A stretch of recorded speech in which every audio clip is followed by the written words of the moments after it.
Assalamualaikum warahmatullahi wabarakatuh. Perkenalkan, nama saya Satria Maubani Ramadan, NIM 2020 11613. Di sini saya akan mempresentasikan tentang studi kasus analisis strategi pemasaran PT Murni Jaya. Lingkungan pemasaran PT Murni Jaya. Yang pertama, lingkungan internal. Aspek pemasaran. Target pasarnya adalah konsumen berpendapatan menengah ke bawah.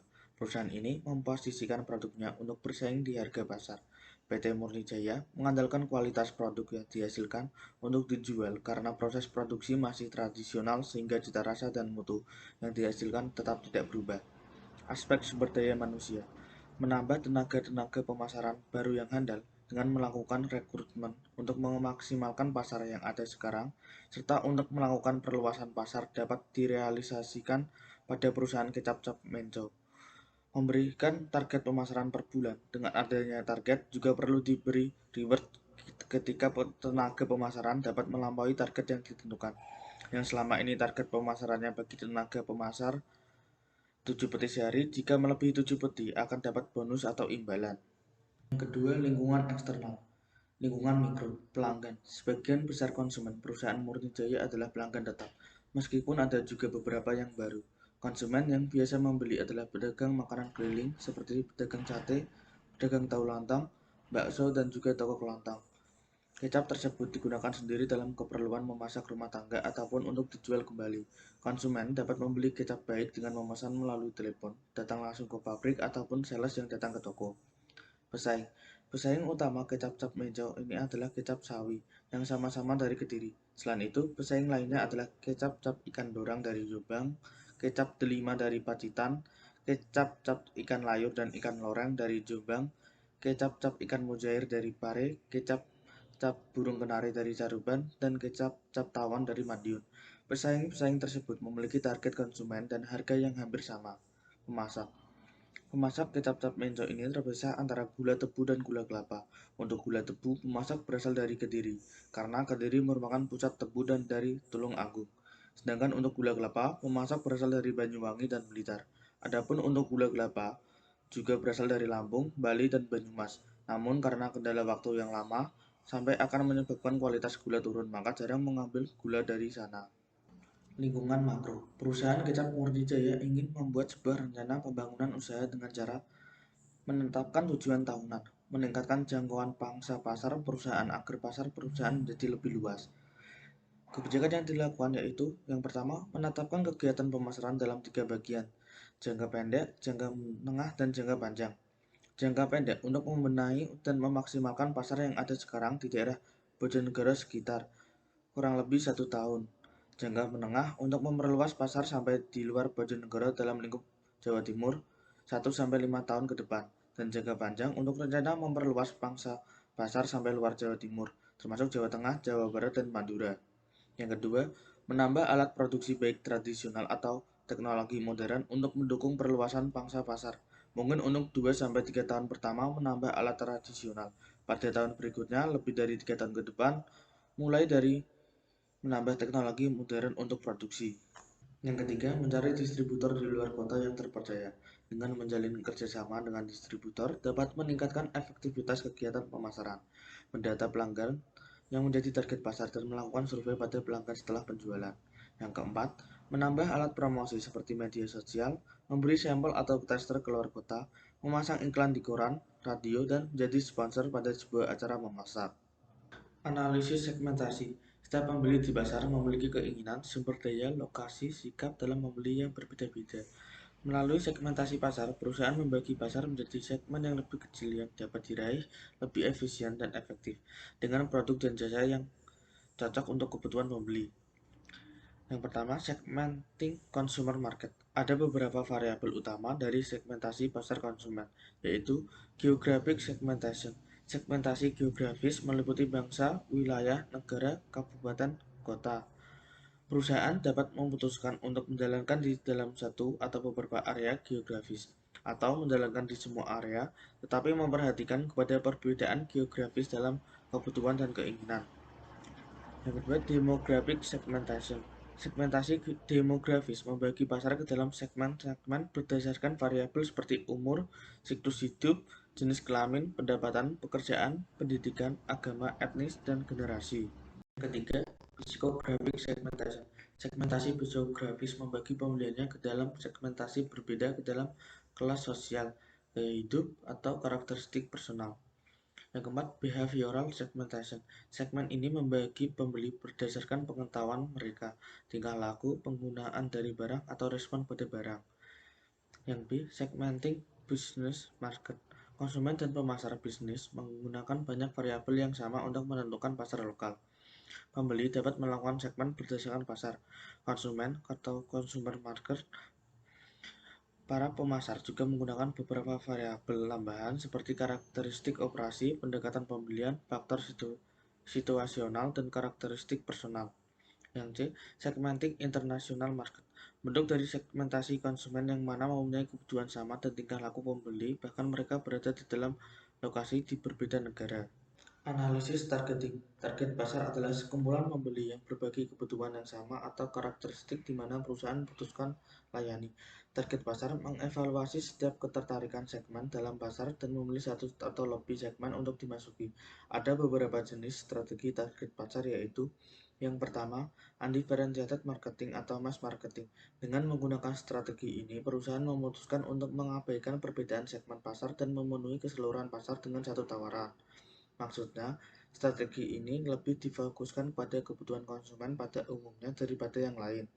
Yang kedua, differentiated marketing. Strategi ini digunakan perusahaan untuk menargetkan beberapa segmen pasar dan mendesain tawaran yang terpisah pada setiap segmen pasar. Dengan menawarkan berbagai variasi produk dan pemasaran ke dalam segmen, perusahaan berharap untuk penjualannya yang lebih tinggi dan posisi yang lebih kuat dalam setiap segmen pasar. Yang ketiga, concentrate marketing adalah strategi yang hanya fokus memasarkan produknya pada satu atau beberapa kelompok pembeli saja, sehingga pemasaran produk hanya ditujukan pada kelompok pembeli yang paling berpotensi. Dengan fokus pada kelompok tertentu, perusahaan berusaha memberikan produk yang terbaik bagi target pasar mereka. Selain itu, perusahaan lebih hemat biaya baik produksi, distribusi, maupun promosi, sebab semuanya hanya fokus pada satu atau dua kelompok saja. Yang keempat, micro marketing. Dalam strategi ini, perusahaan menghasilkan produk untuk menyesuaikan spesifik individu atau individual marketing dan lokasi tertentu atau local marketing. Analisis positioning. Yang terakhir adalah positioning, di mana perusahaan menyusun penawaran pasar untuk menempatkan posisi bersaing dengan kompetitor yang dapat tertanam di benak konsumen. Langkah diferensiasi dan positioning terdiri dari 3 tahap. Yang pertama, mengidentifikasi sekumpulan keunggulan kompetitif yang berbeda di mana untuk membangun posisi. Yang kedua, memilih keunggulan kompetitif yang tepat. Yang ketiga, dan memilih strategi positioning secara keseluruhan. Menurut Holly Piercy dan Nicolau 2008, bauran pemasaran dari produk, harga, promosi, dan distribusi adalah istilah di mana perusahaan mewujudkan strateginya dari sebuah pernyataan tujuan untuk berusaha di pasar. Dipandu oleh strategi pemasaran, perusahaan mendesain sebuah bauran pemasaran terintegrasi terdiri dari faktor-faktor di bawah kendalinya: produk, harga, tempat, dan promosi. Analisis strategi produk. PT Mornijaya memproduksi kecap manis dengan dua varian, yaitu kecap kuning dan putih dengan ukuran botol 600 ml. Kecap kuning adalah produk andalan PT Mornijaya di mana kualitas yang unggul dengan bahan baku yang berkualitas dan sudah disaring dengan baik. Sedangkan untuk kecap putih dibuat dengan menggunakan kualitas lebih rendah dibanding dengan kecap kuning. Untuk mendapat kualitas yang baik, berikut kriteria kecap yang baik menurut PT Mornijaya. Yang pertama, teksturnya kental dan berwarna hitam pekat. Yang kedua, kadar protein yang terkandung tidak boleh hilang. Yang ketiga, komposisi dan proses pembuatannya harus higienis. Yang keempat, tidak ada unsur logam atau kimia tambahan seperti pewarna dan pengawet. Kelima, penyimpanan kecap dalam botol kemasan yang tertutup rapat. Berdasarkan hasil wawancara terhadap narasumber, produk yang dijual jarang sekali yang diretur oleh konsumen, tidak sampai 1% setiap tahunnya yang dikembalikan dari total penjualan, dengan sekitar jumlah tidak sampai 50 botol per tahun. Proses pembakaran menggunakan kayu bakar untuk pembuatan tauco, dengan membuat sendiri dengan menggunakan wajan besar di atas tungku api dan diaduk oleh 2 orang pekerja per wajan. Kualitas juga merupakan kelebihan dari kecap PT 36 Universitas Kristen Petra Mornijaya, yang bagaimana perusahaan selalu melakukan produksi dengan tidak menggunakan bahan kimia, pengawet, ataupun pewarna, sehingga hasil yang didapat adalah alami dan tidak membahayakan kesehatan konsumen yang menggunakannya. Ini karena kecap yang diproduksi memiliki masa kadaluarsa 6 bulan sejak tanggal produksi, dan perusahaan sangat menjaga penyimpanan kecap di gudang agar tetap aman dan terlindung dari sinar matahari, sehingga kualitas pun tetap terjaga. Untuk dalam hal merek sendiri, PT Murjaya sudah berdiri hampir 70 tahun lamanya.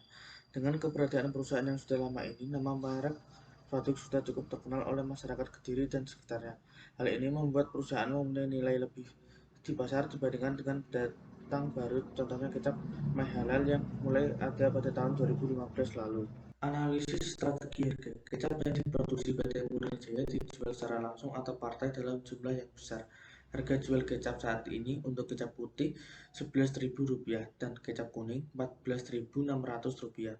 Harga tersebut sangat terjangkau bila dibandingkan dengan harga kecap ternama seperti kecap Bango, ABC, dan Sedap. Sedangkan untuk harga pesaing, kecap Delima berada dalam kisaran harga Rp17.000 per botol dan kecap sawit di kisaran harga Rp20.000 per botol. Untuk harga dengan kompetitor, harga yang ditetapkan perusahaan bisa dibilang harga yang kompetitif, namun ada beberapa kompetitor lain yang mempunyai harga yang lebih murah. Kadang karena terlalu murahnya harga kompetitor, produk perusahaan tidak mampu untuk menurunkan biaya dan akhirnya konsumen mengurangi pengambilan produk. Hal ini sangat jarang terjadi. Hal ini sejalan dengan dengan harga yang ditentukan dalam level at the market, yaitu harga yang sesuai dengan harga pasar. Produksi yang dihasilkan selama sebulan yaitu 700 botol kali 24 hari dikali 10 masakan sama dengan 168.000 botol per bulan. Sedangkan untuk jumlah botol yang terjual setiap bulannya sekitar 80-90% dari jumlah produksi. Untuk penjualannya tergantung pada bulan Jawa, misal pada bulan Suro dan bulan puasa. Di bulan-bulan tersebut penjualan turun sekitar 20-30%. Namun pada bulan besar seperti Idul Fitri dan Safar, penjualan bisa naik kurang lebih 20-30%. Untuk penjualan melalui order sales, sebagian besar 85% pembayaran dilakukan secara tunai dan di sana dilakukan dalam hitungan satu kali nota. Yang dimaksud di sini adalah ketika konsumen melunasi pembayaran yang lalu ketika nota berikutnya datang, tidak ada double bond. Sedangkan untuk order telepon, nota akan dikirimkan bersamaan dengan barang yang dikirim. Untuk sistem pembayarannya sama dengan order melalui sales. Selain itu, penjualan kecap tidak hanya berdasarkan rutinitas penjualan yang dilakukan, namun juga bisa berdasarkan event seperti ada event sembako. PT Murijaya terlibat dalam mengikuti event tersebut sehingga penjualannya akan lebih meningkat. Analisis strategi distribusi. Lokasi pemasaran kecap PT Murijaya berada di area Kediri, Nganjuk, Madiun, dan Caruban, di mana semuanya masih termasuk di dalam area Jawa Timur. Untuk pendistribusian, perusahaan menyediakan 2 truk yang sudah terdapat jadwal pengiriman tiap daerah setiap harinya. Untuk hari Senin, Rabu, dan Jumat, pengiriman ke daerah Nganjuk, Madiun, dan Caruban. Selasa, Kamis, dan Sabtu mengirim ke daerah Kediri dan sekitarnya. Jangkauan wilayah pendistribusian kecap lumayan banyak dan jauh, namun hal ini kurang didukung dengan jumlah truk dan sales yang masih minim yang membuat pendistribusian tidak maksimal. Proporsi pendistribusian adalah 70% dilakukan oleh sales yang keliling langsung dan 30% dilakukan melalui order atau pengambilan banyak. Dalam 2 tahun terakhir, jumlah penjualan menurun kurang lebih 20% setahun. Cara pendistribusiannya menggunakan sistem first in, first out, yaitu barang yang diproduksi terlebih dahulu yang akan dijual terlebih dahulu.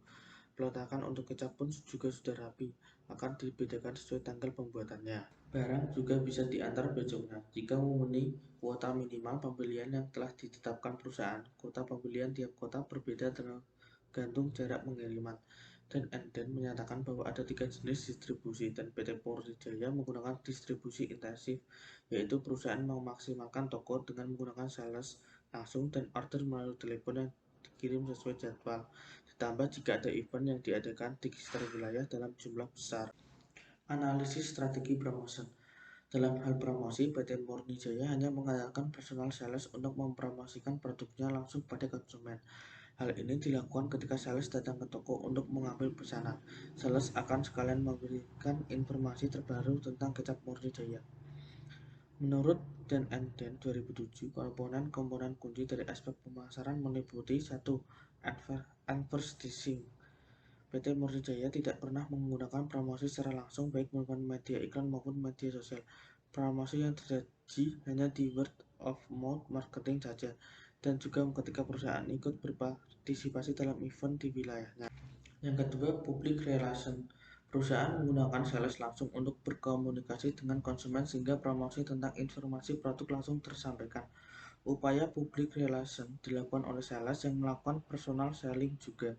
Namun, untuk order telepon, perusahaan mampu untuk mempromosikan produk langsung kepada konsumen meskipun melalui media telepon saja. Yang ketiga, personal selling. Perusahaan menggunakan dua sales untuk mempromosikan produknya langsung kepada konsumen dengan mengunjungi langsung ke toko. Yang keempat, sponsorship. Perusahaan tidak pernah memberikan sponsorship dalam bentuk apapun, namun publisitas positif datang manakala perusahaan mengikuti kegiatan yang diadakan setahun sekali oleh wilayah sekitar alun-alun Kediri dan Bazar. Yang kelima, sales promotion. Perusahaan mulai menerapkan sistem pemberian hadiah untuk mempromosikan produknya dan meningkatkan penjualan kepada konsumen. Promosi ini dilakukan dengan memberikan hadiah berupa kaos atau topi kepada konsumen yang mengambil dengan skala yang besar.